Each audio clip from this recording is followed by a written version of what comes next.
What's up, everyone? We are here on the Maxon showroom floor at Siggraph 2018. Again, I think this is, what, video 20 or something? It's very long. All right, but we're here with the Fooey master herself, I Robyn. wouldn't go that far. I would. Whoa. Yeah, I've seen your work. It's good stuff. So nice. Well, thank you. That's very complimentary. So nice. Yeah. So you went over some more Fooey stuff in this presentation. Yes, that's right. I broke down some of the screens that Deca Digital, aka Corey Bramall, and I worked on for Ant-Man and the Wasp. Yeah. How was that process? Like working on such a big studio or a big picture like that, I guess. I have to say a lot of it was super exploratory, and we were given a lot of creative freedom at the onset with coming up with some concepts for different screens. A lot of the models and stuff came from a post house where we were, that's my favorite thing, is opening up some of the models that of all the characters are from set that the production designers make, and like wheel around in the viewport, and I'm like super excited because that's what I get to design with or animate with, and I love to check out what other artists have done. It's like you're like a kid in a candy store. Exactly. I wheel around the viewport, and then I'm like so excited to open it up and check it out and see what it is, and then I close it and I'm like, oh, now I have to do something equally as cool with it. You know, you got to take a walk and figure out what that is. But so we worked on a lot of the tech for Hank Pym's lab, Michael Douglas's character, and so it was analyzing a lot of the different components and parts.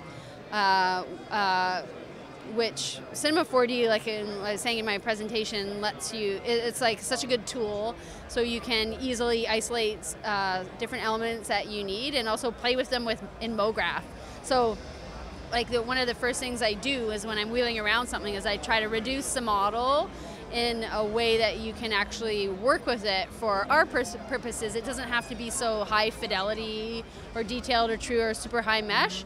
Just needs to look like a nice detailed looking wireframe, and I'll be making it into the character's world tech.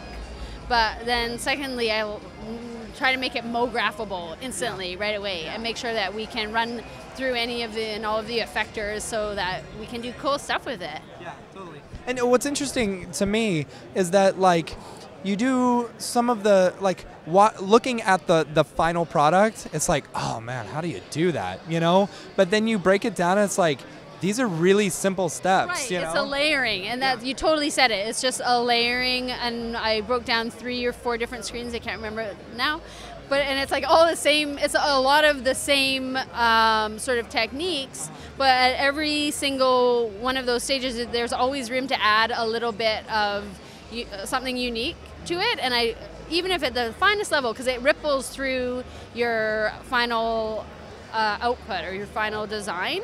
And it really is a layering of all of the different techniques and sort of like a balance to make sure that you focus on what the key feature of that one asset or that one thing is.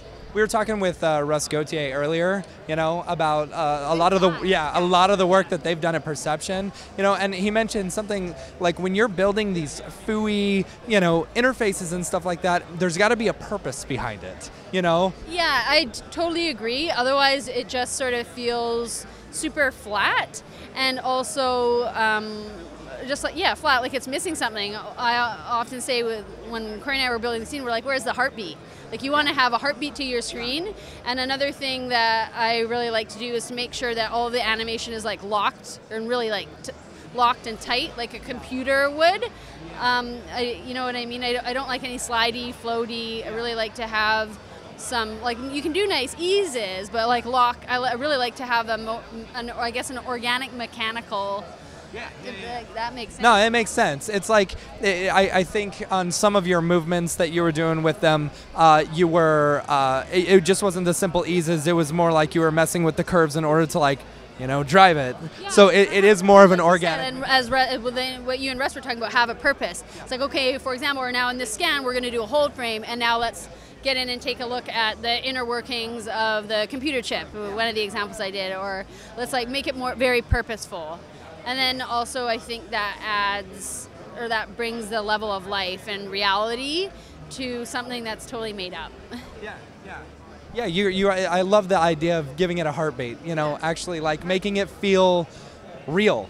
You want to have a heartbeat, and then we throw in a little bit of clave or a little bit of another you know, another 808 drum. Right, and you want to have something there that's like going over this way, so you've got your heartbeat, and it is like that, and then you throw a little boop, a little boop, a little boop, so you can sort of start to play visually how that comes together. There's no whoop. It's not good phooey. I know, it's just boring. You want to have a couple whoop whoop, well, another one.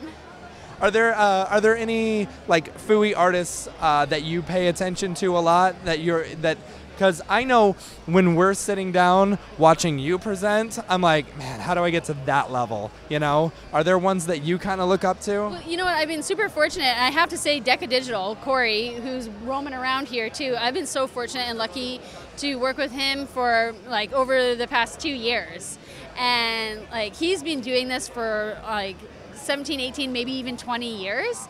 And like he was like godfather, screen graphics creator. He's been through, if you can imagine, all the technological peaks and valleys and developments and the evolution of what now like movies really, some directors really focus on it and understand the importance or want it to be important. Some people don't. But I really learned a lot from from him, and I was like, how rare and lucky is that you get to work with one of the people that you look up to. Yeah. That's why I come to these things, so I can talk to all the people that I look up to. Exactly, everybody that's here. I'm like, whoa, they're doing some cool stuff. I missed that presentation. Damn, I can't wait for the recapture or the playback whenever they upload them. So that's my favorite thing. It's the Siggraph, the NABs. I'm like, whoa, see what other artists that are excited about the product and being creative and what they're doing with it.